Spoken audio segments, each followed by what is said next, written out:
Right. Hello, everybody. I'm here with Colleen. Hello.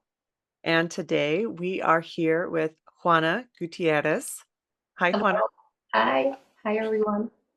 And we're so glad to have Juana here. She's an ICRT, Holy Fire Karuna Reiki Master. She is a kero initiated shaman. I end up saying that correctly Yes, you did. as well as I can. Okay.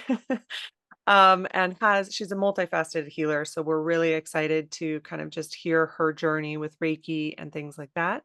She's out of Temecula, California. And she is also a hair artist and a barber as well. So we'll get to hear all of that. She's a mom to three and is married to a 21-year career Marine veteran. And so, yeah, just very multifaceted. You can find her at Mothers Love Reiki. And then her Instagram is wonderful. You can find her at Mothers Love Reiki as well. So, welcome, Juana. Thank you so much.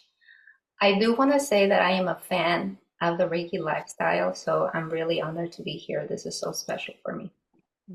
We're glad to have you here. We Thank you. actually met Juana last year at the Reiki retreat, at the Sedona Reiki retreat. And I was fortunate enough to be Juana's Reiki buddy. So it was funny, Juana, because you signed up for that like last minute and drove from Temecula to Sedona. Yeah, yes. And then I popped up and they were choosing Reiki buddies. And then somehow I went all the way to the front and you want to be my Reiki buddy? And I said, yeah, I don't have a Reiki buddy yet. And then it was me, you, and Sapphire. We ended up being Reiki buddies. Yeah, it was just very divinely ordered. So it was wonderful. And so we got to have some talks and sit together at lunch and things like that. And now we've gotten to know you over the past year and next step and just, yeah, being friends on Instagram. So it's been wonderful to have that connection with you. So, all right. Well, why don't we go ahead and get started with your story? I know you've had a life journey and what brought you to Reiki, but also your other healing modalities as well. I do want to start my journey and talk about a little bit on my life experience since I was a child because I think it's important on how all of that brought me to where I am now, and it all makes sense to where I was at before to where I am now. So I want to start in my childhood. I was born in Guanajuato, Mexico. My father is one of 14, and then my mother is one of 13. Wow. Huge families. I mean, you can just think about the amount of time that my father received from his parents. I don't think it's difficult to raise 14 kids and give that individuality to each child, and my mother as well. So my mother married my father when she was 15, and they had us, so we're a family of six, so it was six siblings. My oldest sibling moved to California, so we didn't really grow up with him. It was mostly me and my five siblings. My father used to go across to the United States to work and then come back, so there was a lot of instability in my home. My father was also an alcoholic, and he wasn't very nice to my mother. And I think one of our strongest memories as children, me and my siblings, is it was that instability and also the lack of love from our father, especially when my father will come home drinking and then he will get violent with my mother, and we will have to hear all of that. So we grew up kind of like, at least me, I would say, compared to my siblings, I can speak for them, but I felt like I lacked trust in myself.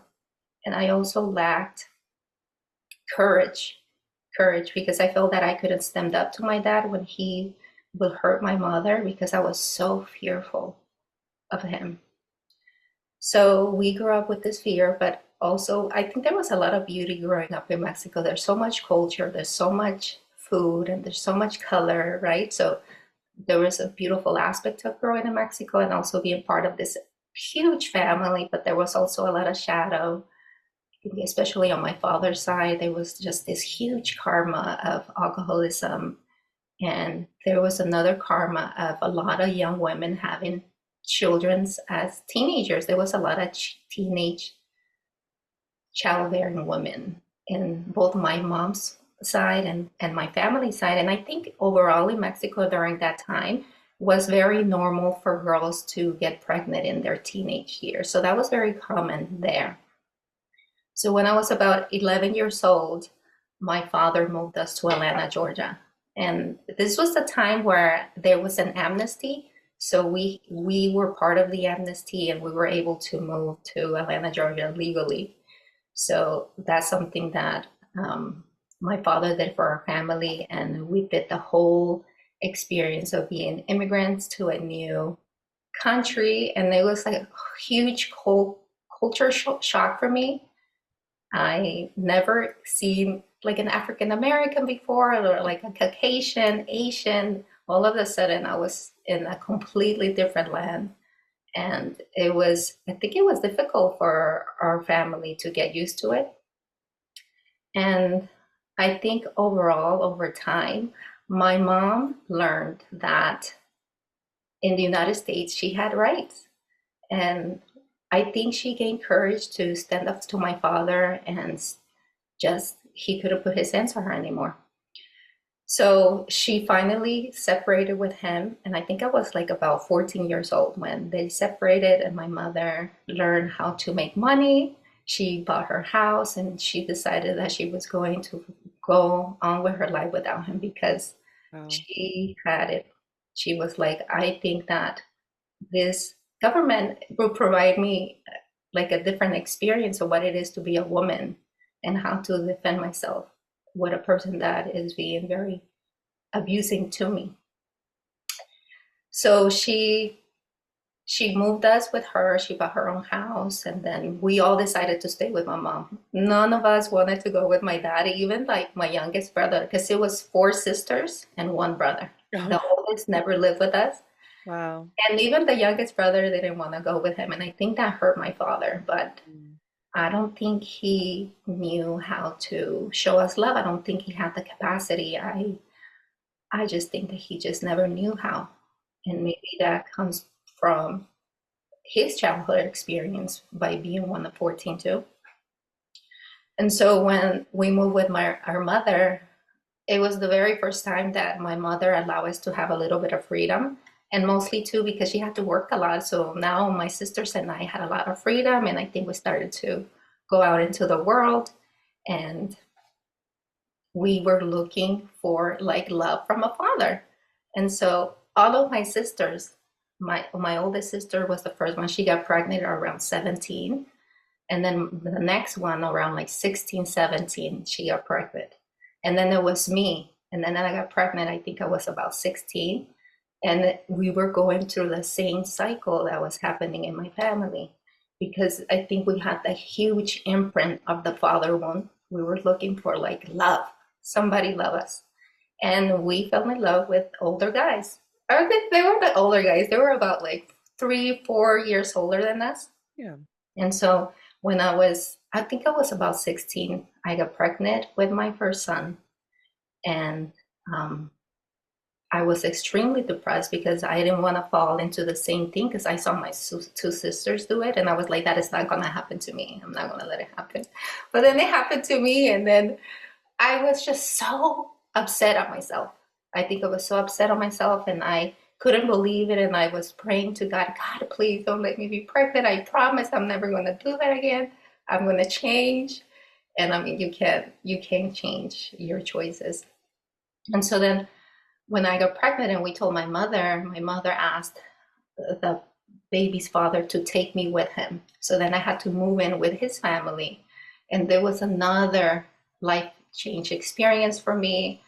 I didn't really want to be there, but it was like I had to accept my new life. So I was with him for some time, and then I was beginning to accept my new life. But always, I feel like in my pregnancy, I had a lot of shame. I had a lot of shame, and I was hiding my pregnancy in high school. I was like always wearing these huge shirts. I wouldn't tell anybody that I was pregnant because, in a way, I shamed myself for everything that I've done. Or also, I was always shaming that I broke my understanding of spirituality. I think I just had so much shame. And but eventually, once I was pregnant and my baby was growing in my belly, being 16 years old is actually, I don't know, it was nurturing something in me. And so I was beginning to be okay with it. And I even I was working part-time as a server at that time. And then one day, the baby's father didn't come to pick me up. And we found out that he got in a car accident because he suffered from migraines. And I think that day that he was on his way to pick me up, I think he lost control of the car and then he hit the tree. And by the time they found him, because he was so inside the trees, when he got to the hospital, he was brain dead. And his mother decided to donate all his organs, and I think that his life saved many lives, and that was something beautiful that he was able to do in his life. And he also left me a child. So when he passed away, I feel like I was went through a little bit of dissociation. I don't think I allowed myself to cry. I felt like I wasn't believing my life. I was like, there is no way that this can happen to me, just the way that everything went through, like all of the trauma that I was going through. I almost started to get second guess, almost like deny life. And so I didn't allow myself to mourn him. And I think it was almost at the day that we buried him. I think that was the day that it hit me, and I was like, no, I think this is real. I think that he actually died, and I'm never gonna see him again. I don't know what I'm gonna do.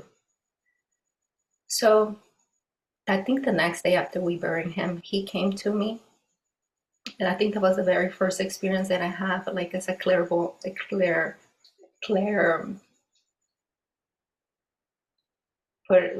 clear. I'm trying to think about the third eye.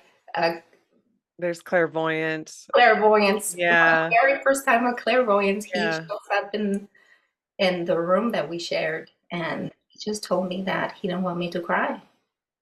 And he told me, he was so reassuring. He was like, I'm gonna be okay, like it's my time to go and you're gonna be okay.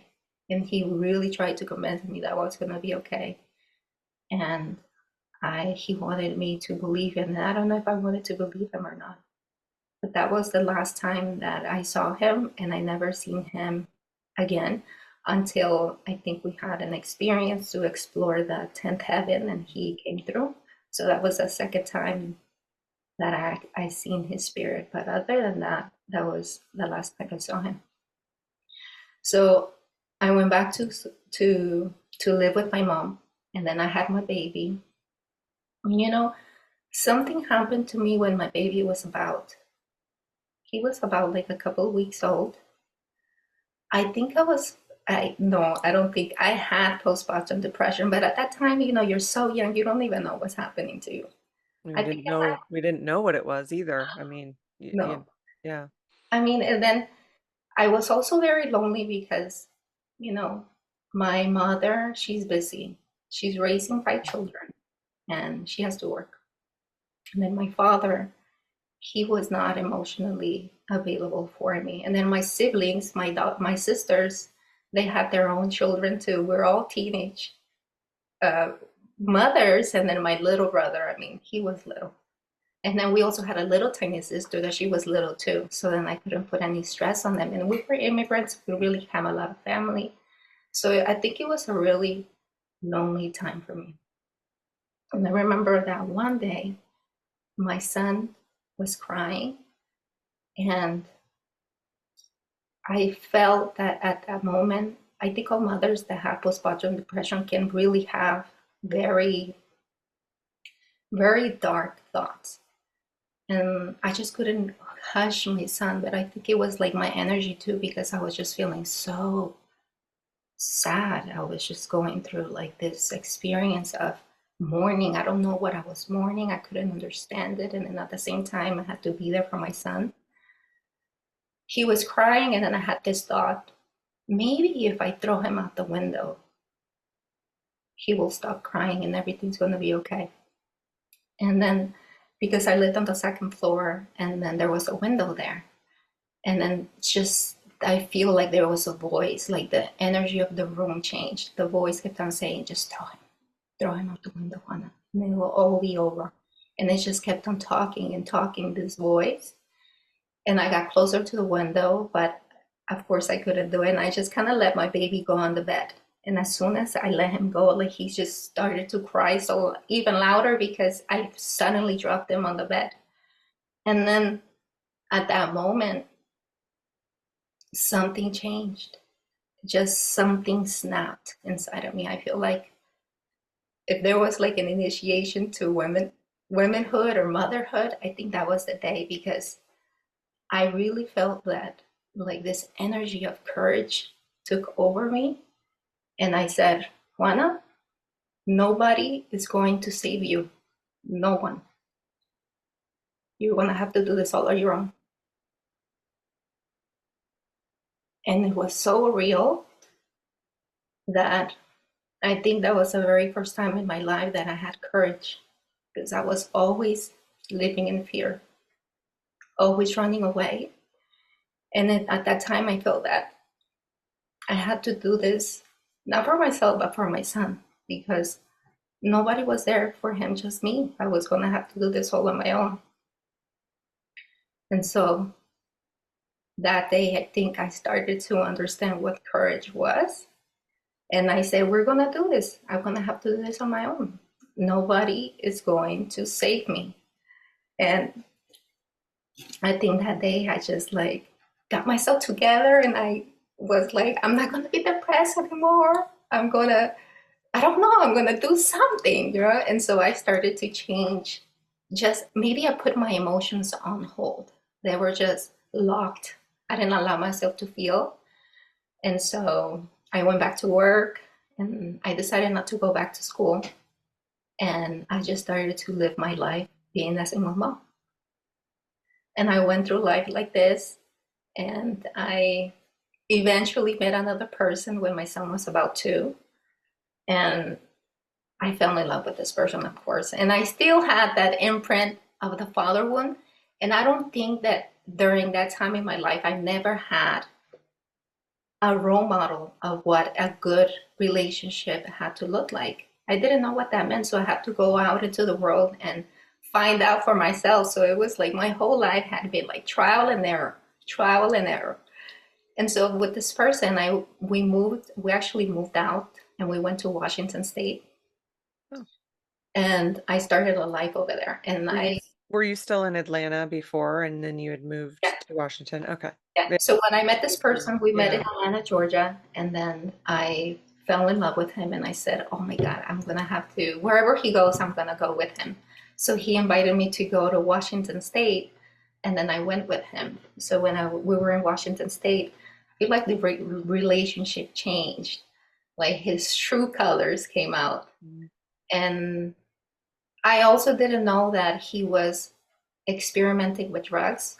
I found out, I think, years after we separated. But during that time, I think he was experimenting with drugs. So he changed. Like he was very possessive and jealous, and he became a little bit toxic. But because I saw those same examples with my father, I thought it was normal in a relationship. So then I would just forgive it. I would just stay in the relationship. And then I got pregnant with my second son. This is my second son. His name is AJ. And when I was pregnant with AJ, it happened to me again. I was sitting there crying in the couch, just thinking that my relationship was just horrible. Why did life put me in this experience, that this person didn't love me? And I remember just the whole couch was full of my tears, and I just felt like Mary the crier, Magdalene, I just was feeling like so guilty. And and then the moment I think I had another like light of realization that nobody was gonna save me again. And then I said, Juana, you got yourself into this situation. I don't think this person is going to change because your father never changed. Are you going to allow yourself to experience the same thing that your mother experienced? How long are you going to stay here? And so that day, I made a promise to myself and to my children that when the baby was old enough, I was going to go back to work because he wouldn't let me work. He was very possessive. I was going to go back to work and I was going to find a way to just go live on my life. And I was not going to do this to myself or to the babies anymore. So I believe that very much. And so when my son was one, I found a job as a waitress. And then eventually they put me up as the bartender. And then I was making enough money that I could leave the relationship. And then I left the relationship and then I became a single mom. And then I put myself through cosmetology school. And when I graduated from cosmetology school, my brother invited me to move to Hawaii. And it was like an answer from God because I was praying, God, please help me leave the state. I didn't like the state. He was there. And then I was a bartender and I was involved with like the community. Everybody drank. And I feel like I had the wrong friends. And there was just so much that I didn't want to be in Washington anymore, that I wanted to leave that energy, that God was like, okay, Juana, where it's time to go. Is So this here, your older brother?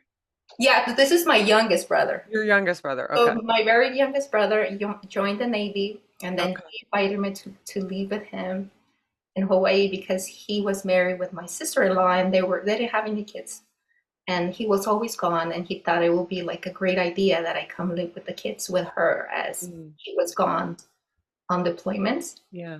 And I said, yes. I sold everything. I sold everything. I had a lot of money saved because I was like beginning to understand how to live life as a single mom. And then I moved to Hawaii. And there I go, start life all over again. Now, this time, like with walls. I had walls. I said, nobody is going to ever do this to me again. And I think I became like very masculine in my energy. Before, I felt like I was very like naive and feminine and people could hurt me. Now I was like fully in my masculine energy. I was like, nobody's going to tell me what to do. Nobody's ever going to hurt me. And I became super hyper independent. I think this is when I stepped out into my masculine side. Then I went to Hawaii and I started to work as a hairstylist now. And then I was still working I think I was doing a little bit of I was a server in another restaurant in Hawaii. And then eventually I met my husband. So this is my husband, Juan. He was coming back from the war in Afghanistan. And then I had just moved to Hawaii. And then we had a friend in Atlanta, Georgia. We had a common friend. So she was friends with him. And then she was friends with my sister. And somehow she knew we were there. And she was like, you guys should meet, because you're Juan and she's Juana. You guys will make a really nice couple. Well, that's so random to have a mutual friend. Is he from Atlanta originally? Yeah, he's Wow. actually from Atlanta, Georgia. We Wow. were both in Atlanta, Georgia around the same time, but we just never met each other. Wow. And he left to the Marines at 19. And at 19, I left to Washington State with some other guy, my baby's father. Oh my God. So when I met my husband, he was like completely different than the other guys I used to always date because I would date them trying to find a father. But now I was like in a completely different energy. And so I was like, I think he was like he was like a gentleman. And I never knew that. I never met somebody that was like a gentleman. My father was not a gentleman. Even though I love my father, I forgave him. He was not a gentleman at all. And I didn't have any experiences of men being gentlemen like. My husband was raised very well by my mother-in-law, and he just had so much love. When I met him, I feel like my husband told me, he shared with me later that he was always looking for a family. That was he always wanted to have a family, and here I am. He met me, and I come with a I come with a package of two. And so he fell in love with me and he fell in love with my kids. And he would take them I remember being at work and he will pick him up, take him to church, and he was just such a nice angel in my life. I think God was like, okay, Juan, I think you had enough. Let me adjust something for you because you've been having a really hard time. And so my husband, well, my boyfriend at that time, we were boyfriend and girlfriend, he got orders to go to Virginia. And so he asked me, Juana, I'm leaving, but if you stay here, we're going to break up. So you're going to have to come with me. And I'm going to take you and the boys, and I'm going to help you move because the military is going to move all of your stuff. You should come with me. And if it doesn't work out, you can just move to with your mom. It's a couple of states south to Atlanta, Georgia. You should think about it. You should come with me. Let's do this together. And a part of me didn't want to do it because I had such a failed relationships before, and I was like extremely protective. But then another part of me felt that this was something for me, and I didn't want to do this alone. And I also didn't want to stay in Hawaii because it was so expensive. I didn't see myself being able to afford it on my own, and I also didn't see myself living with my little brother.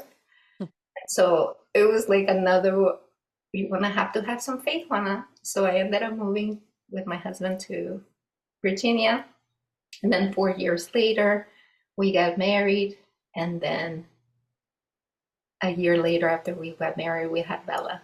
So that is the story of my family. And I think it's important because what that life taught me, especially having kids, was the virtue of courage. I think that my life and even my soul was here to experience what courage meant and resiliency.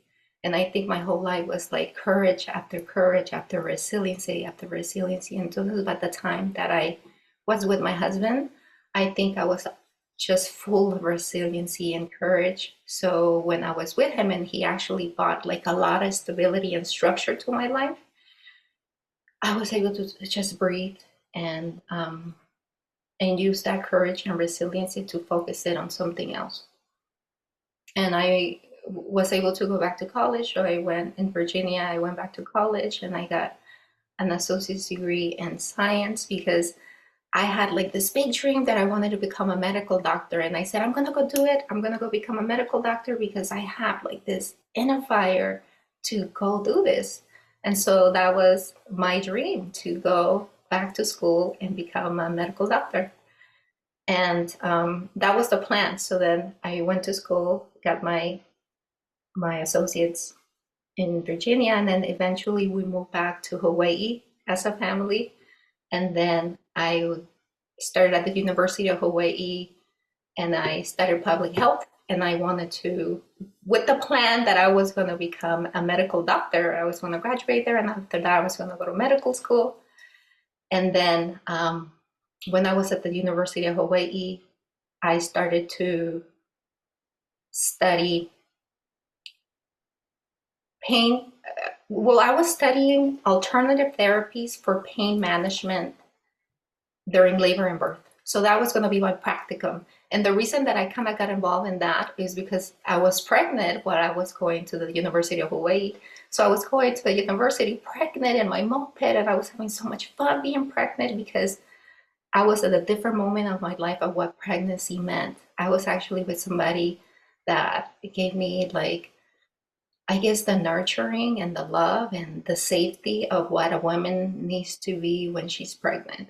And so I was so in love with pregnancy and with the whole birthing experience that my practicum was to present alternative therapies to reduce cesarean sections during labor and birth. And then I found out that if you have a doula during your birth, it reduces the chances that you're going to have complications or end up having a cesarean section. So then I went to study with the doulas, and then I eventually became a certified doula. And then my mentor was a midwife. She was a midwife. And she was not a regular midwife. She was a traditional midwife because in Hawaii is one of 2 states in the United States that allows traditional midwives, meaning midwives that didn't study at the university, to practice midwifery. So It was like a community of Native Hawaiians that will teach other people in the community how to be a midwife. So it was like knowledge passed down in the community. You didn't have to go to college. So then my mentor was a traditional midwife.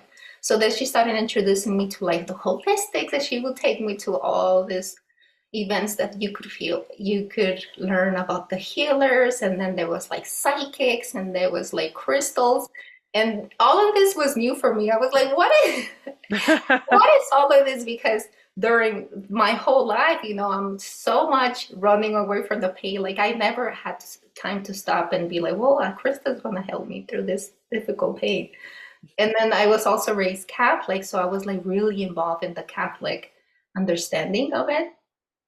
So it was in Hawaii that I like at the university, and also I think with my mentor, that I was opening myself up to the holistic and the alternative, and I was also studying them. So it was all research. So I was like, no, Juana, you gotta go here because it's research. You gotta go there and learn about research. You can present it at the university. So when I graduated at the University of Hawaii, I decided that I was not going to become a medical doctor. I was going to become a midwife because I just fell in love with the work that they did, and I wanted to be there for the birthing women because I just fell in love with that whole community.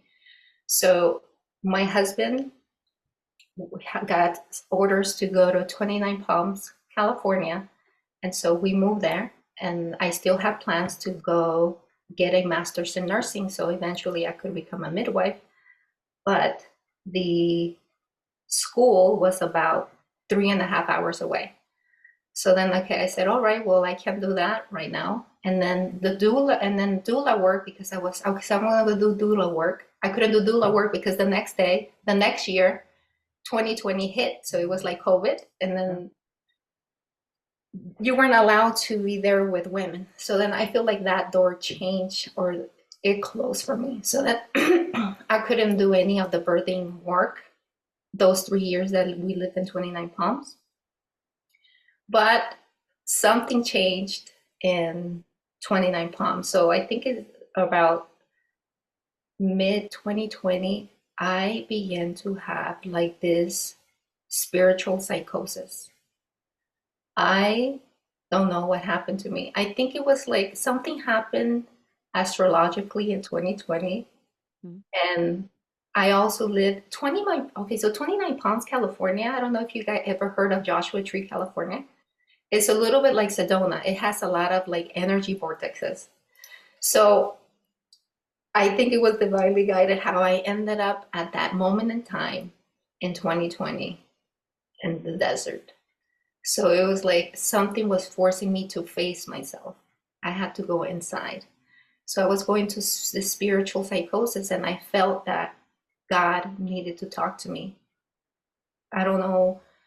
I think I was going a little bit crazy, and my husband was a little bit worried about me. And I said, no, honey, God needs to talk to me. And God never talked to me in the Catholic Church. I don't felt that I never felt he talked to me there. So I went and got myself baptized as a Christian, and my husband was really worried. And I said, God is going to talk to me in the Christian church. I know it. And I even went to Bible studies, waiting to see what time God was going to talk to me. And I said, I'm going to wait till God talks to me. When And you say, Juana, when you say spiritual psychosis, is that just what you mean, or was there other things? I don't know if I've heard that term, but I'm curious as to.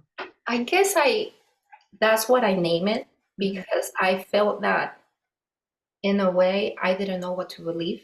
mhm, Like there was some force inside of me that said, I need to talk to God, but then I don't think God is over here. So it was like this spiritual misunderstanding. Like I didn't even know what I believed in. So to me, it was a psychosis because I didn't know what to believe, what not to believe. And the only person that could, or the only deity that could answer it was God. And mhm. I've never had an experience with God. Not that I thought I had, and I don't know what I was looking for, but I knew that God had to answer me. And eventually going to that Christian church and sitting there listening to the ladies at the Bible studies, I said, oh my God, these ladies, I think they're not that I'm talking bad about the ladies, but I think during that time, I just felt like those ladies couldn't help me. And I felt like those ladies were as lost as I was. Mm. And I felt like none of those ladies had had a spiritual experience, neither, because we were all trying to look for one. And so I left the church, and then I was just so sad that I couldn't find God. And I think it was towards December of 2020. It was like months of me going through this to the point that my body broke out in shingles because I was so stressed. I feel like also like me, my kundalini was awakening. Something was happening to me energetically, or I was just holding so much stress, just looking for God, that I had shingles all over. So that towards December of 2020, I remember, okay, I'm gonna go into meditation because I learned meditation practices in Hawaii during my pregnancy with Bella. And I said, okay, I'm gonna meditate. And so I think I was just so sad, broken, feeling that God couldn't talk to me, or just me feeling like, God, where are you? That was my very first time in meditation that I experienced God for the first time. It was like just a light came in and picked me up and just nurtured me. And that was just, I would just describe it as bliss of love. And that was the first time that I felt that that was my father, the father that I was looking for my whole life. And then God said to me, Juana, even though like the world looks like it's falling apart, I'm holding the world. Do you think I'm not?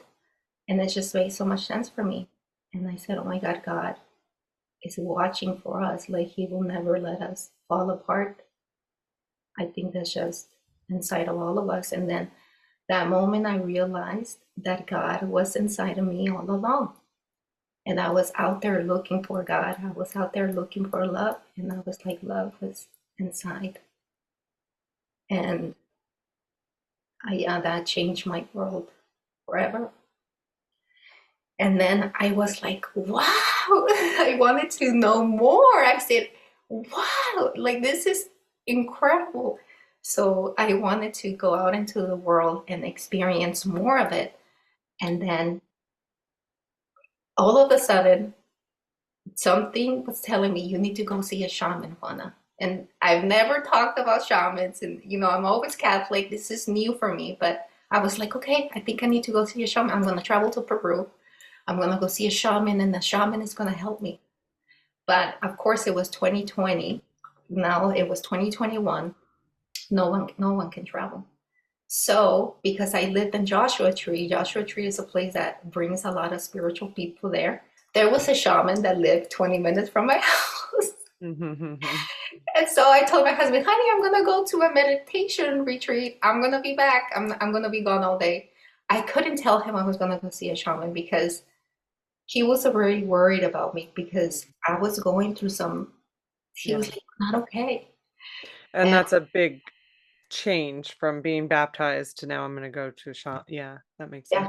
yeah, it was just going to break him. And then my husband is like, I'm so grateful. He's just like a stone, just holding space for me. Like, oh my God, what's Juana going through right now? Let me just hold the space for her.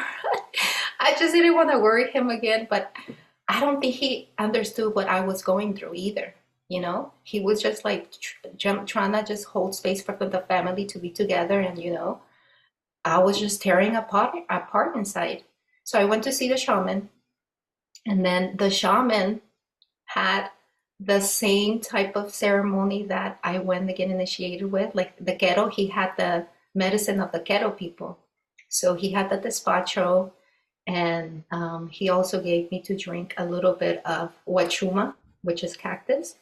And in that ceremony, I remember that when I was deep in meditation, my higher self came through, and then she said, Juana, God, thank God you're here. Oh my God, we were waiting for you. You're a healer, girl. You've been a healer all your life, but you just had to go through this whole life experience to learn courage and to learn just how to trust yourself.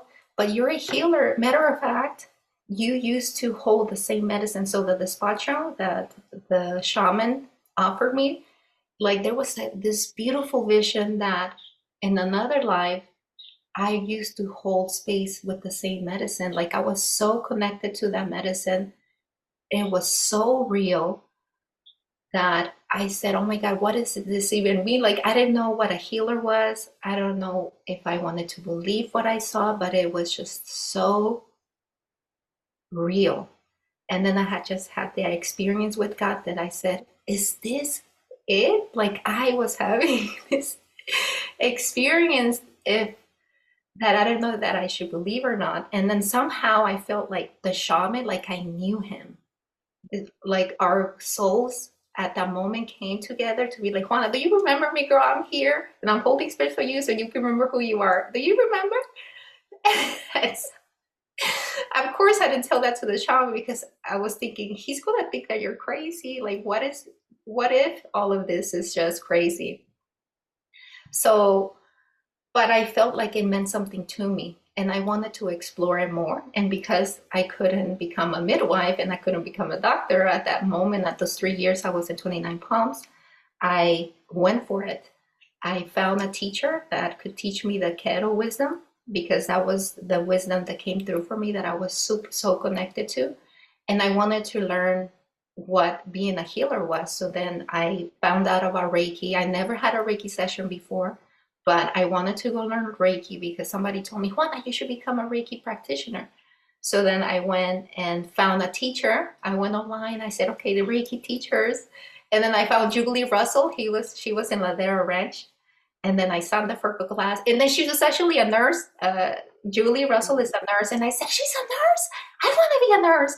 I want to go to her class. I want her to tell me what it means to be a nurse and a healer at the same time. So I signed up to her class. So in 2021, I was studying the Kero wisdom, the shamanism for the whole year. And I also became Reiki 1 and 2 practitioner. I became my Reiki master and I opened my own practice. So all of that happened in 2021. And I was able to open my own practice because I was working as a hairstylist in a men's salon in Palm Springs, California. And then we had an extra room where we used to do like esthetician work and massage. And then the owner there allowed me to bring my Reiki practice. So now we were offering Reiki. And I would just say Reiki with all of my hair clients. And that's how I went from me wanting to become a medical doctor to then becoming a midwife to now doing this Reiki work. Wow. Well, what's so interesting, Juana, is I can see how you would have had that channeled aspect of the um the kero, medicine or because having met you last year, which would have been 2023, and getting to know you more over this year, in 2024, you do have this, that ancient kind of aspect to you. Like I would have thought that you would have been on that specific path for a lot longer, almost even from childhood, that like it would have been an aspect of your actual lineage in this lifetime. And maybe it has been in past lifetimes, or, obviously you are very attracted or connected. Thank you. Sorry. Connected to that practice, and that you probably have been in past lifetimes that I would have expected that to be a part of your story. So that's really actually incredible in the relatively short span, and at the same time, obviously not a short span because it's outside of time and space, and there's that ancient aspect to, at least how I experience you, I guess. And and I think that my initiation, especially outside of time into the shamanic path, has been my life. Yeah. And I can go back into my childhood and then experiencing life. I feel like those were initiations too. Yeah. And then the true initiation didn't occur, especially into this ancestral path. I felt it didn't occur till this year that I was well, let me tell you this. This is absolutely incredible. Okay, so the shaman that held space for me and Joshua Tree, his name is Rami. Rami, he was the one. So okay, so when I went to Sedona for the Reiki retreat, I did a healing for a person, and this was in 2023, 2022, 2022, because I went to the Reiki retreat twice. In 2022, I went to the Reiki retreat and I did like a Reiki shamanic healing for a friend, and in that healing, an angel came through, and this was the very first time I'd seen an angel. I've never seen angels before. All of this is new for me, especially during that time. And then the angel came through it was very strong, and they said, Juana, you need to call Rami, the person that held space for you, and you need to ask him who his teachers are, because you need to go get initiated. You really need to be part of like a lineage, because it's very important that you're part of this. And that didn't make any sense to me, but I very embarrassedly called him and I said, hey, who are your teachers? Because an angel came through. I didn't know how he was going to take it. I was like, and then that conversation that I had with him, what ended up happening was like, why would you teach me? You teach me these ways. You're a shaman of the same lineage. Why would you teach me? So I think that pushed him a little bit to teach. So he started his first apprenticeship, and I became one of his students. And then in this year, he took his first apprenticeship and his second apprenticeship to do a pilgrimage to Peru to meet his teachers. Okay. And he invited me to be part of like the people holding space. So it was like God was bringing us back for different purposes. And so we went to Peru. We took a group of 12. We were like 13, a group of 13 shamans. We went to Peru, and then we got initiated in the mountains. And so the kero people, they passed on this. It was 9 karpa rites. They're called the karpais, and the karpais are just initiations, energetic initiations that they're given to us by the mountains. And it was absolutely powerful. It just thinking of so much wisdom that is held in the mountains, and so much wisdom that is carried in the karpas that has been passed down from, I'm Yeah. sure, hundreds and thousands of years. And I was just feeling so humbled by the whole experience, and also thinking that this was not my first time, that I was just so connected to this karpas, and that I wasn't ready to receive them until this year. Just my whole life drama had to align itself perfectly for me to meet Rami and then go through like the shamanic journey, because I also went through the medicine wheel with him, and then had to heal my shadow aspects, have to let go of a lot of family stuff to be able to be ready for those initiations with the Keto people. So What a what a process of remembering. yeah, We talk about that a lot, and so many people talk about that you were saying your whole life you had these different points on your life where you look back and know that this was a part of that path in this lifetime, and that is such a process of remembering to who you are and who you have been and who you were, and that connection, like you said, and that ancestral aspect. yeah, it was very beautiful. I so humbled by it, Yeah. and so humbled by the family, Don Eduardo Pasa and his family. When I was the last day of initiations, I was sitting on top of the mountain talking. Like I literally felt that I was talking to the wind and I was talking to the mountain, and I was having this beautiful conversation of me feeling like the rest of the earth. And here he comes, Don Eduardo. I don't know even know how he got like to all the way to the end of the mountain, and he was just walking back. And I said, "Oh my God, that person right there has the wisdom of the mountain. I wonder who that person is. Like I want to go talk to that person. He's carrying all this wisdom in his body." And when he got to the top, it was Don Eduardo, which was our teacher. And I said, "Don Eduardo, what are you doing over there?" I don't know how he got over there. And he's like, "Oh yeah, I just went to go pick up some leaves. I was looking for some medicine." And I like they're just so humble and they're so in the medicine that they don't, like they don't see themselves as more than anything else, but they're just so wise, and you can see it in their face. And I saw them so deeply, and I was like, I cannot believe that I am with this family receiving the car pies from them. And I was like, God, like this is incredible. Like it was worth everything that I went through all my life. It was worth it. Thank you Mm. so much. I was just feeling so much gratitude for everything, and just thinking, how am I going to bring this medicine back and offer it at Mother's Love Reiki or integrate it with Reiki? Because I feel like Reiki has been guiding me to integrate it all together. And I'm trying to see what that looks like. And it's still like weaving itself in. That another day a lady came in, and I thought that I was going to separate my two practices, but I integrated them together. And then she has such a beautiful deep experience that it was like a combination of Reiki and ancestral healing put together, and I was mixing them both, and it just felt so natural to me that I think that is weaving itself together.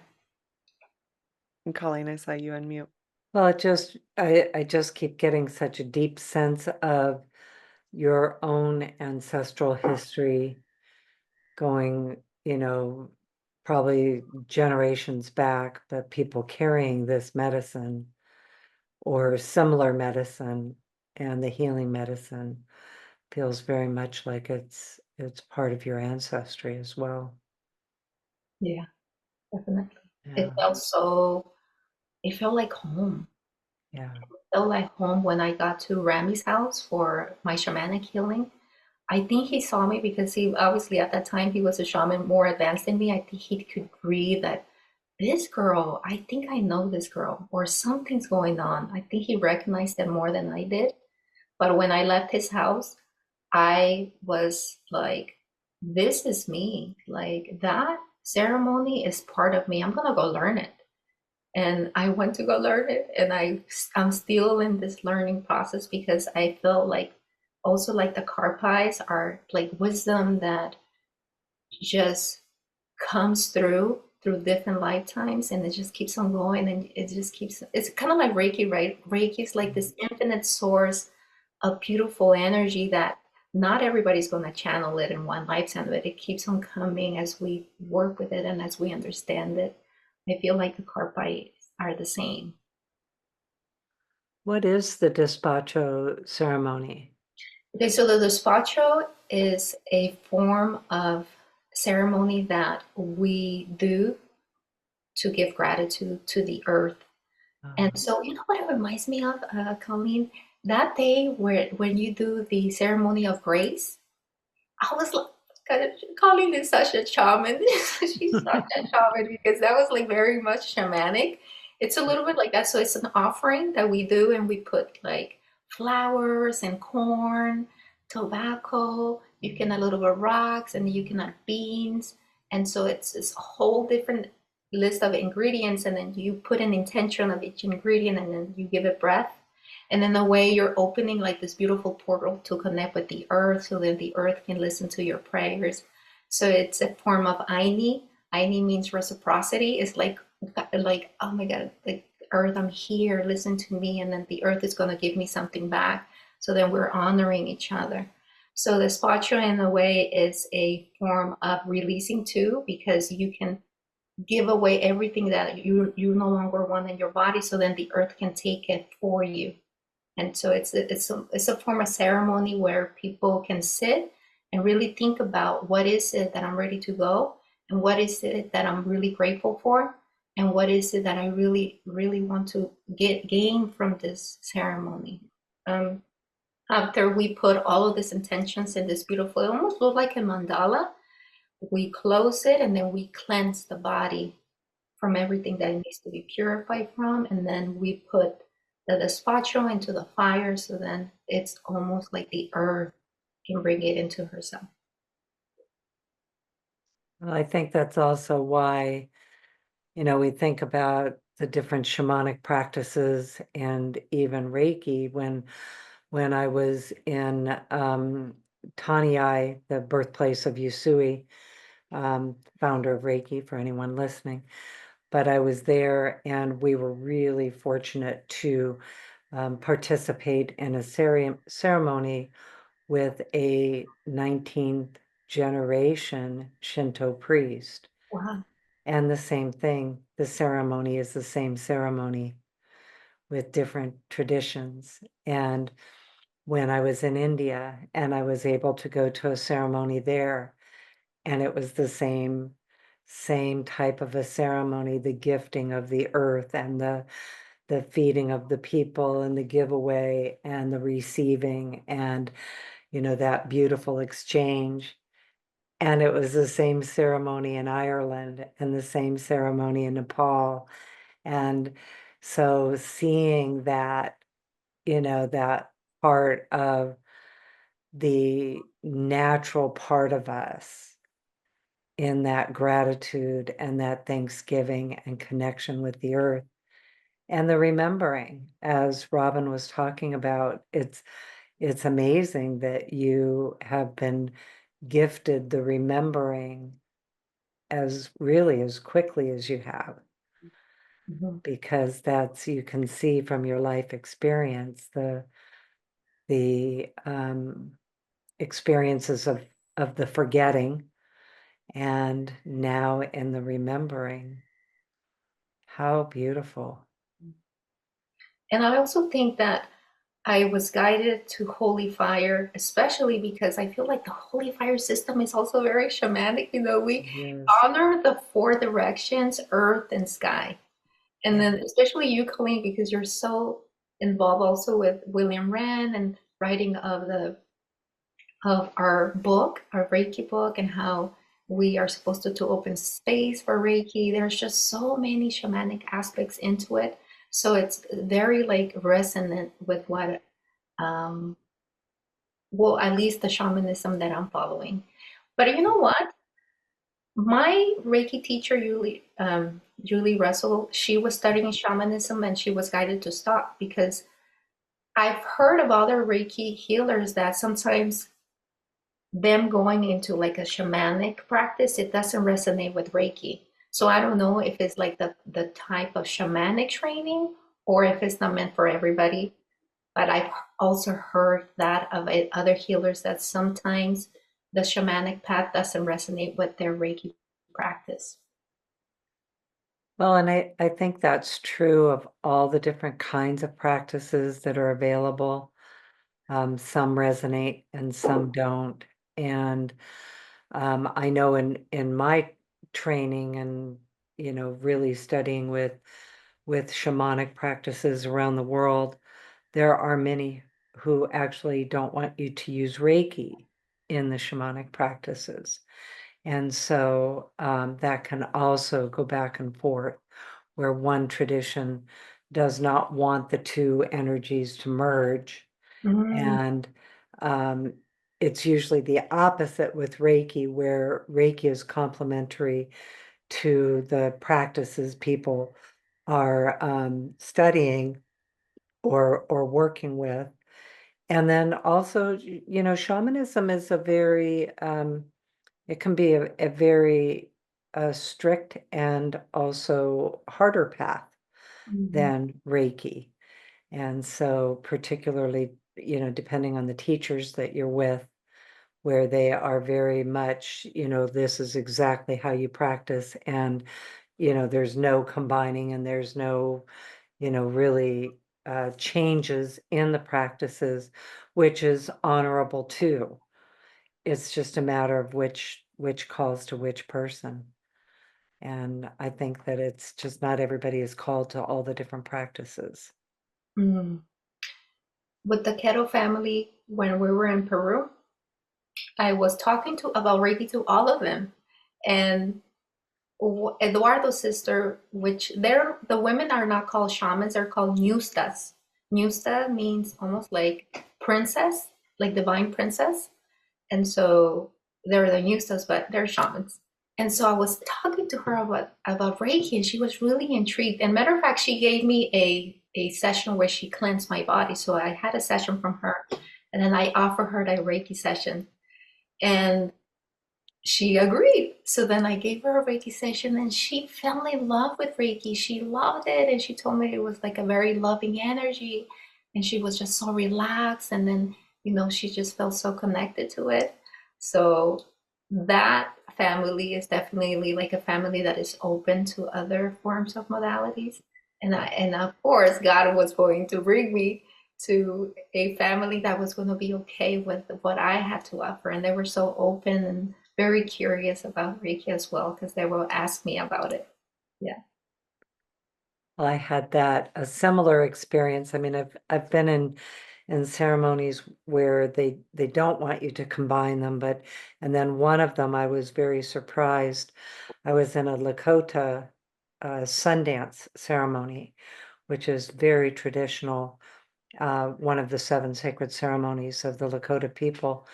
And one of the elders there actually took me aside out of the well, we were still in the ceremony, but we went to another space and he actually asked me to give him a Reiki attunement. Mm. And it was very surprising that he was asking for that. And that's where I was gifted my first eagle feather. And Wow. it was that extraordinary experience of the unification, I guess, and Mm. the beauty of the honoring of the unification. And the same thing, he loved it. He was he was really excited and he heard about me and the Sundance ceremonies like that, there were probably 100 people or more there. So for him to actually come and find me was such an honor and a gift for me to get to share that with him. Mm. Uh, Well, tell us about your practice now because you said that you really work with supporting men and their healing process with Reiki. So tell us about that. So I also have another business where I do hair. So I specialize in men. And I also became a barber and I also do their shaves. So I work with the guys. And I actually had my Reiki practice, my Reiki business, and it's always been where I work. When I was in Palm Springs, I was offering to all my clients, and when you first learn Reiki, you want everybody to get a session. Yeah. You need you to come get a session. Of course, your energy doesn't feel good.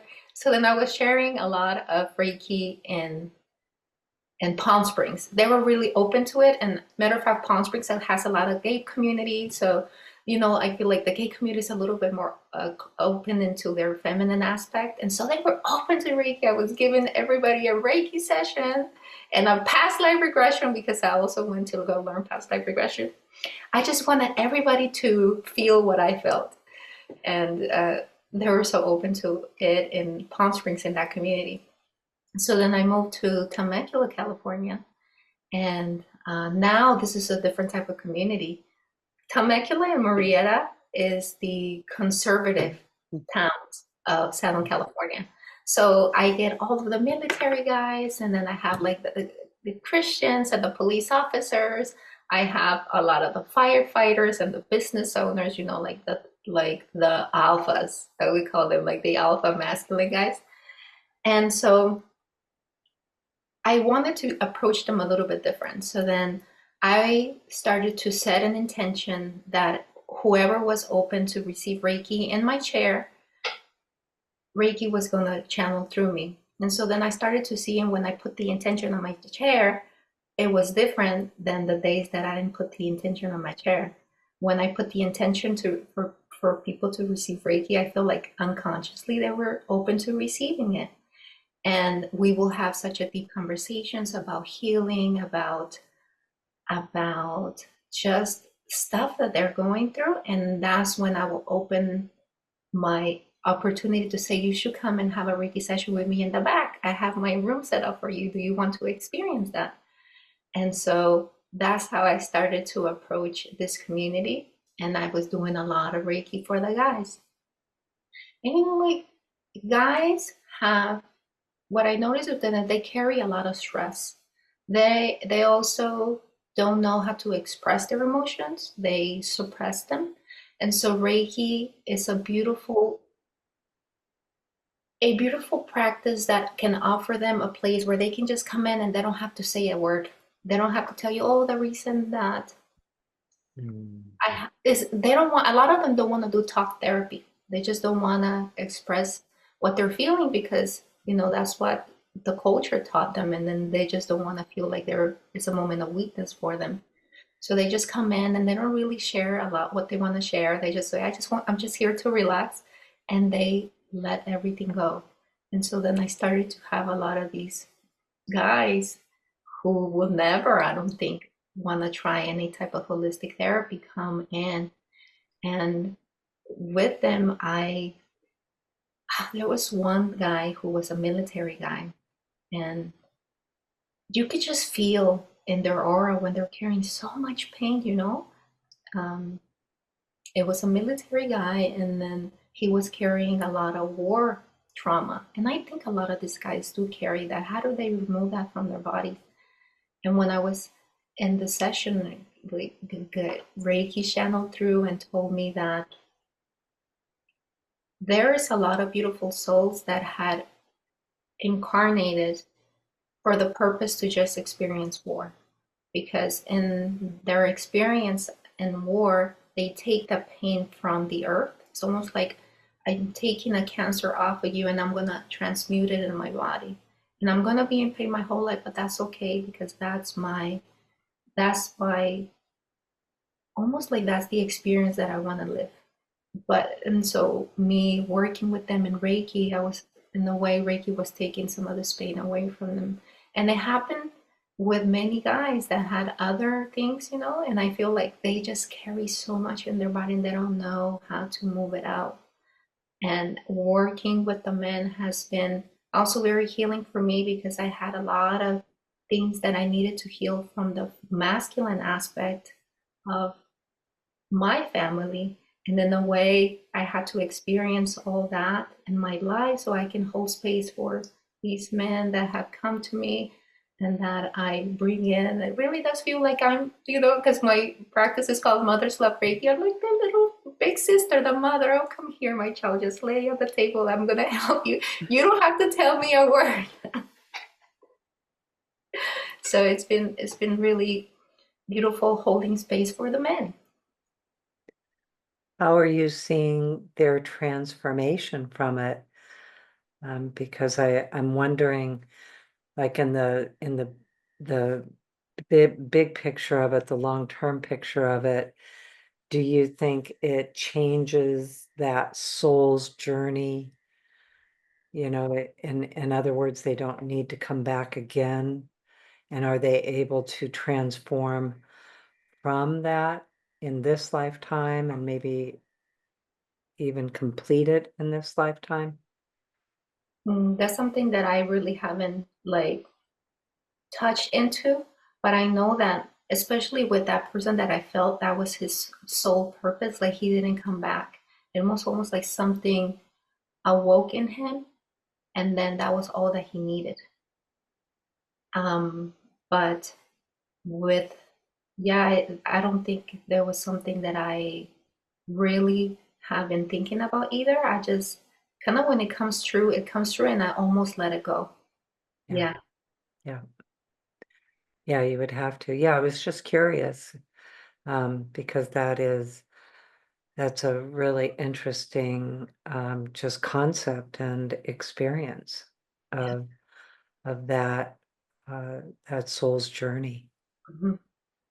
Yeah. Yeah, and I mean, I did think about that person for a long time, thinking that how do they transmute all that pain in their body, right? Yeah. Especially if they don't seek healing. And if they happen to really heal it, like what happens? But in a way that I was grateful that I was one little step in that person's journey, and wherever he went next, I was just one little aspect of it. Mhm. Or one big aspect of it. True. That's Yeah. I mean, I'm getting a sense of the transformation mhm, from even with you talking about it. And you think about it, the since we were talking about the lineage and the ancestral aspect of it, so many men carry that in their cellular memory, and um, and particularly where you are in the military area, mhm, close to Camp Pendleton. yeah. How about your husband? Is he retired now from the military, or is he still in it? Yeah, my husband just retired, and oh, my husband, can you imagine like all of a sudden you have this beautiful wife and then she turns shaman on you? Well, I'm Colleen like, does know that actually. She did the I same thing. do.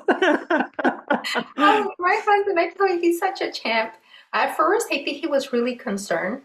Yeah. And then eventually, when he started seeing me doing all this Reiki, and then he could just notice something was beautiful. And then he didn't want to be part of it, he didn't want to be involved. So he would just support me. He was like, oh, you want to go do this? Okay, I'm going to support you. He never told me no. And matter of fact, when I was in the mountain talking to the wind in the mountains, I had such a like so much gratitude that came through to also be like so grateful for my husband because he was with the kids while I was in the mountain getting initiation. And I was like, I couldn't have done this without my husband. Like, I need somebody to hold that space for me so I can do this work and I can come home. And he just disconnects me from it.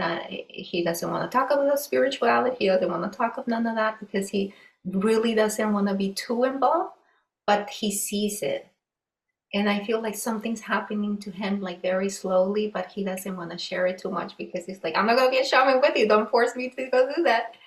But I think that I I felt that he needed to go experience plant medicine, especially because he's a very strong man, and I think it needed to be something strong for him to explore that. So I was kind of asking him, do you want to go do this ayahuasca thing with me?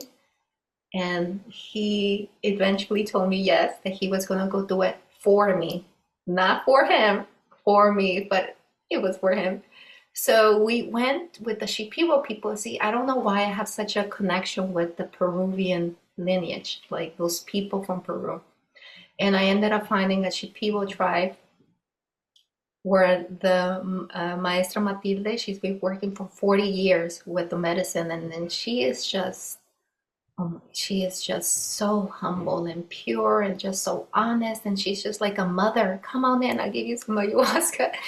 And I took him there, and that was his very first experience with anything spiritual because my husband will allow me to do Reiki, but not one on one. He's still kind of like, okay, I'm not ready for the one on one Reiki. He will come and do Reiki when I do Reiki for the family. Everybody lays down. And then I started doing like Reiki experiences. He's done that. But the one on one Reiki, he's still kind of like, I don't know, I'm not ready for it, Juana. But for him to go and do this ceremony with the Shipibo tribe and try ayahuasca was so much out of his comfort. And he did the ayahuasca, and then when he was in it, because my husband is a devout Catholic, he saw Mary and he saw Jesus and he saw the Eucharist. And then he started to see that there was a connection between the ancestral and the faith that he believed in. And so it didn't scare him at all. I think it opened his perspective in the work that I am doing. And then I think from that day, like he had so much more respect for the shamanic work because of Maestra Matilde. He saw her so deeply. And then, so when I went to go do the shamanic work, he was okay, and he was supporting, and he was like, "Yeah, why don't you go?" Like he sees me, and I think that I've learned not to want to force him into Yeah. what I'm trying to learn. I think that we're perfectly okay. Like, let me do this work, and you're just holding space for me. Like he's just such a strong person, and in the way what while I'm doing my healing work and when I'm doing this, I think he's receiving too, and we're doing okay. I think he's doing okay, and I don't think that I can see my husband one day becoming like my a partner that we're gonna do healings together. I don't see that. I don't see that, and I'm okay with it. And I had to be okay with that because, like my guidance say, Juana, that is it.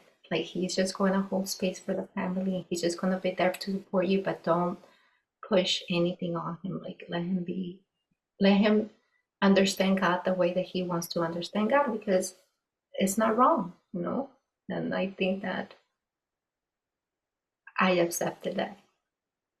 Mhm. I think that is such an important message because I hear that often the challenge when the partner, the husband or the spouse is not on the same spiritual path, but they're on their own. Yeah. And just really honoring that. Um, I was fortunate my husband did do it with me, but if am really going to be truthful, it's because I said the kids were grown and heading off to college. And I was like, well, we really need to reconnect now. Been married, what, 22, 23 years, somewhere in there.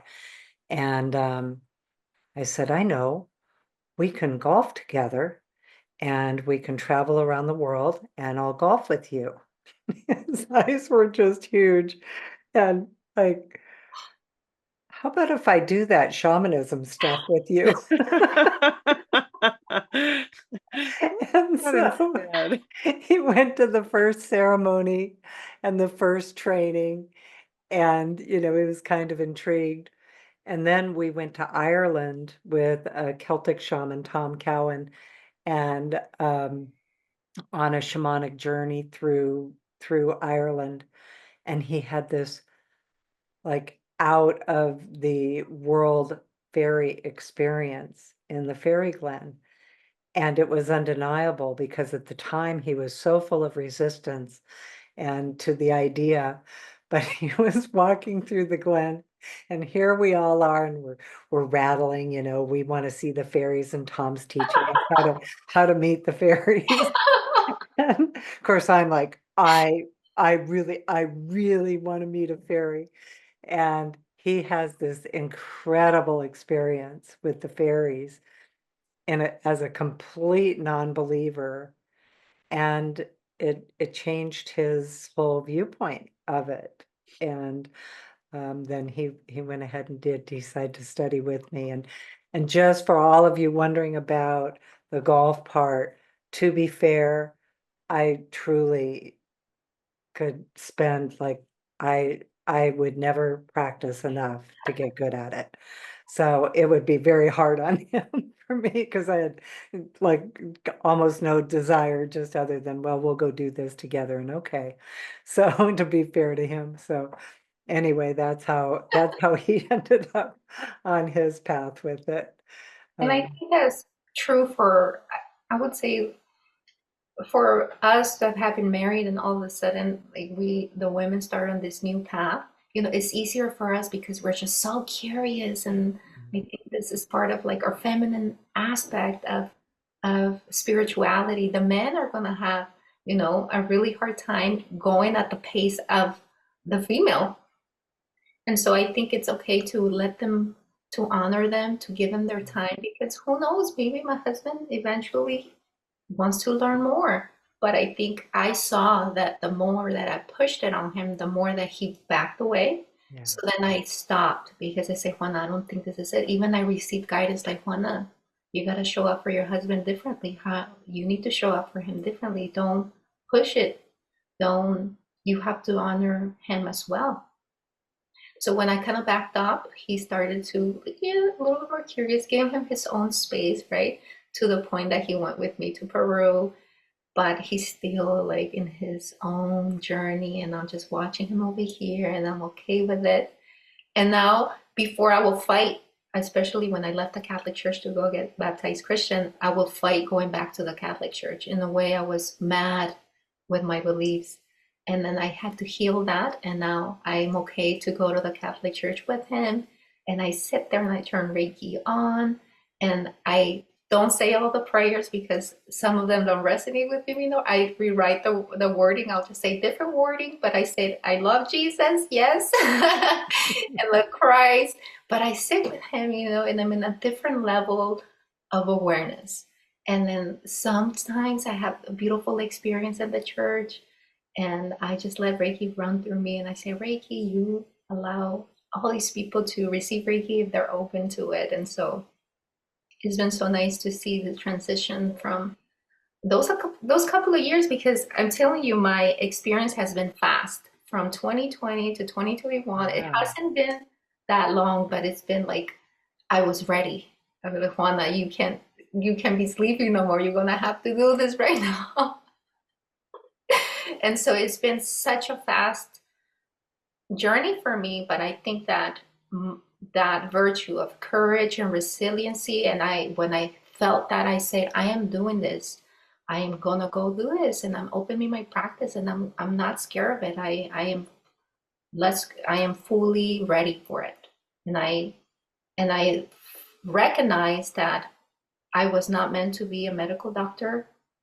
I was meant to be an energetic healer, that type of healer, that I'm still in this journey of curiosity and how it's all changing for me. But I think that was my soul's purpose and my soul's fire. And I think I have given up that dream of becoming a medical doctor. I don't think that I'm going to chase that. But I always let God surprise me. Right. Who knows how that all works? Well, how did you develop the name Mother's Love Reiki? This was in Where did that come from? 2021, right after I went to see Rami, and then I already had my Reiki 1 and 2 attunement. And I do want to share that in my Reiki 1 and 2, my Reiki 2 attunement, I asked God, I said, Reiki, because Julie said, you ask Reiki whatever you want, and Reiki listens to you, and it will listen to you. And I, you know, and I took that so seriously in my Reiki 2 attunement. I said, Reiki, can you please help me open up my third eye? I think I'm ready. I've been doing all this stuff. Please help me. And when we were sharing Reiki with one another, I was sharing Reiki with this other student. We were doing the Reiki exchange, and then I saw my eye open, like, and she saw it too. So when we were sharing our experience, she's like, Juana, I saw your eye, it opened. And then I felt that day my third eye opened. I don't think this is going to happen to everybody, but somehow it happened to me. And then I was like, okay, I think I'm going to be able to see more things, because before I couldn't see one thing. I couldn't even talk to God, nothing. So it was Mother's Day. I went to a meditation retreat in 2020. It was like around, oh, Mother's Day is around May, right? Yeah, like May. I was in a meditation retreat, and there was this girl singing Ave Maria. And I was laying there listening to the song, and then I went into a vision. And so visions are new for me, because I was brand new to any type of spirituality, visions, anything outside me depending on the church to tell me what I should believe. And in that vision, I saw myself walking down the Catholic Church. And then when I got to the front of the church, there was Mary with the little baby Jesus. And I said, Mary! And then Mary took me to a memory when I got married. So when I got married, part of the Catholic tradition is you go kneel in front of Mary to ask her for blessing. That's part of the tradition. And I remember when I was getting married, I was already doubting like what I believed. It was already happening when I got married with my husband. So when I was kneeling there, I said, "Oh my God, I bet Mary doesn't even exist. That the Catholic Church made her up. And why am I kneeling in front of a statue? This is just silly. But I guess I'm gonna do it because this is what you do in the Catholic Church." So I was having like this mind chatter, kneeling in front of Mary when I got married. And so Mary took me to that memory. She said, "Juana, do you remember this?" And then she brought me back in front of her in the vision, and I said, "Oh my God, Mary, I'm so sorry I didn't believe in you." I didn't know what to believe. I mean, I don't even know what I'm believing now. This is all new for me. And so Mary started to tell me, she was like, "Juana, like I've actually been here before the church, and I'm just going to be here always. And I'm not married of the Catholic Church. I'm married to everybody in the world. So, like, especially, I'm here to help the women and the children." And she just sent me so much light. She was just sending me so much light that I couldn't breathe. I couldn't breathe. It was almost like her light was activating me, and I was just like in her essence. And she felt so pure, and she was as blue, just like as blue as just this beautiful aqua blue. And I just stayed in her presence, and that was the very first time that I experienced like an ascended master or anything divine other than God that I experienced in 2020. And then the Reiki, I had some beautiful experiences. And now here was Mary. And oh, that was just such a beautiful encounter with her, that when she left me, because she's just left me with so much light inside of me, she said, "Juana, don't forget about your gifts, that you have a very special gift to hold space for children and women." And I just put that in my heart so deeply. I really did believe her, and I loved her. Matter of fact, I loved her all my childhood, and I loved her throughout my Catholic faith. And then one day I decided that I don't know what I love, but she was my guide all my life. And finally, I was at a moment in my life that I could actually experience her, like I was ready. Like, I don't know if Reiki allowed me to bridge that bridge to really reach her, because I had like that attunement. But it just happened to be right after I had my Reiki 1 and 2 attunement, and I just saw her so deeply.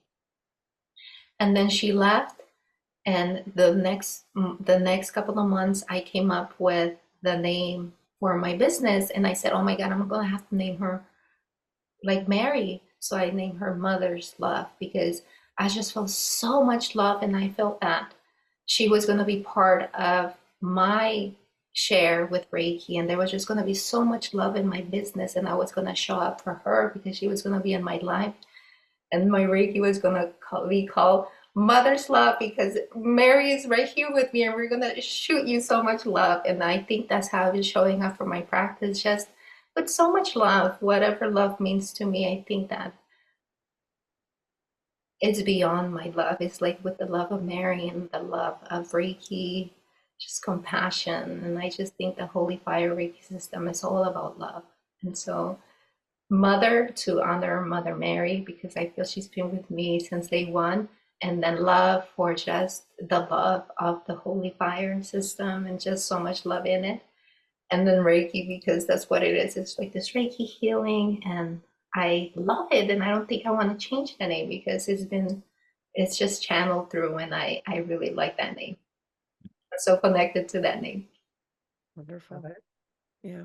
Yeah, I Oh, also, of course, I was raised Catholic too, so Mary and Jesus were always my comfort and who I knew.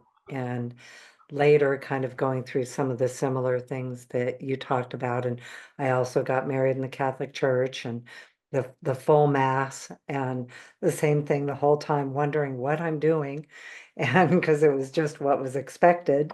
And so then going through the process of kind of letting go of those relationships and then them coming back in a whole new way and a whole new understanding of both Mary and Jesus, and then some of the other beings and deities that we know from the church, some of the saints and stuff too.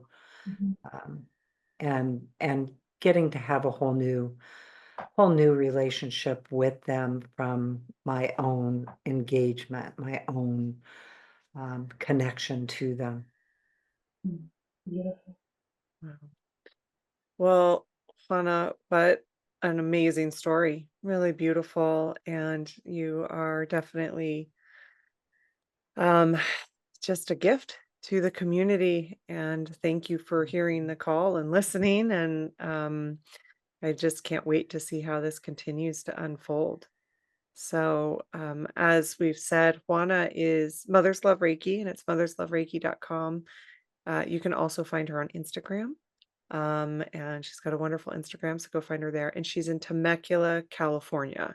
So if you're in the area and are interested in a session or classes, you teach Yusui Holy Fire Reiki classes, correct? Yes. And combining all of her wisdom and skills and techniques in her sessions as well. And I think, is there anything else, Juana, that I need to add to that? I want to share with you guys that I have a Reiki 1 and 2 class coming up November 10th and 11th. This is going to be my very first online class.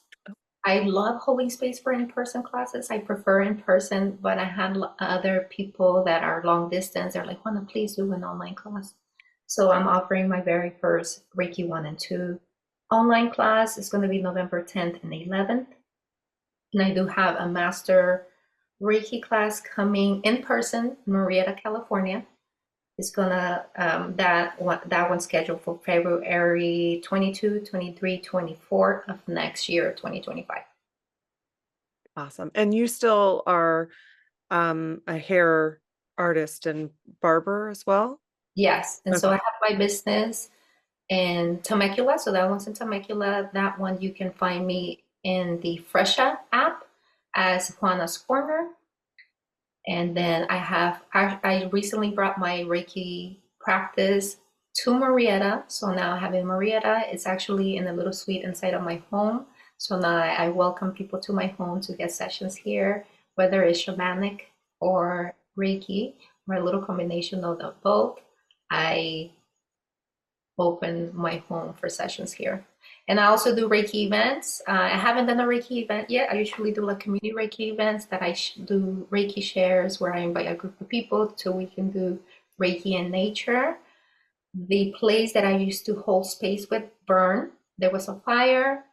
And so that whole The place, tree that you would yes, go to? Oh, it burned. And there was like a huge fire. And actually the trees, the group of trees where I will hold Reiki sessions, they survived. But this morning I went to go check on them. And I think the city decided to cut them down because there was just a lot of bush and maybe they just really, that space is surrounded by houses.